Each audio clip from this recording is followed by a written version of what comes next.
कराची का इलाका है, गुलशन ज़िया अल्ताफ़ नगर में मौजूद हूँ। यहाँ के जो लोग हैं मकीम वो सराफा एहतजाज हैं। मज़ीद उनसे जानने की कोशिश करेंगे। मेरे साथ मौजूद है सियासी समाजी वर्कर सिराजुद्दीन।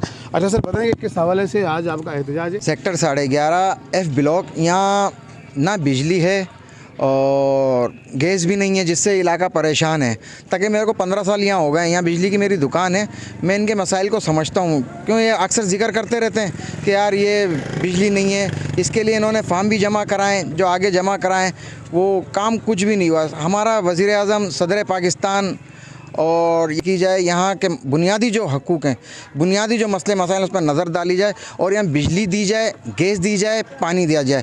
यहाँ अच्छी खासी आबादी है, सब परेशान है इस चक्कर में कि ना पानी है, यहाँ ना बिजली है, ना गैस है। लिहाजा इतनी परेशानी हो रही बेटे, गरीबों का कहते हैं, गरीबों का मसीहत है, गरीबों का जरा मसले भी हल करो ना।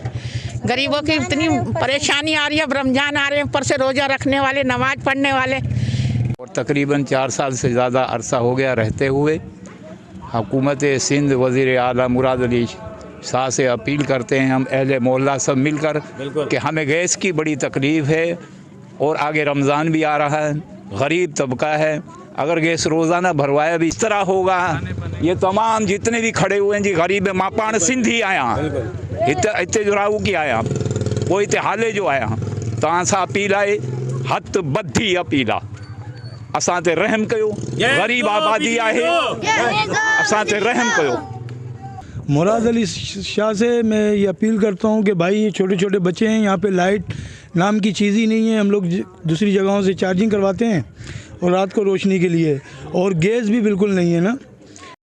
सिंध हुकूमत से हमारी ये अपील है कि रोड के उस पार गैस के मीटर, बिजली के मीटर सब मौजूद हैं, तो हमारे लिए क्यों नहीं प्रॉपर मीटर दिए जा रहे हैं। हमने देखा किस तरह जो यहाँ के मकीम थे वो परेशान थे।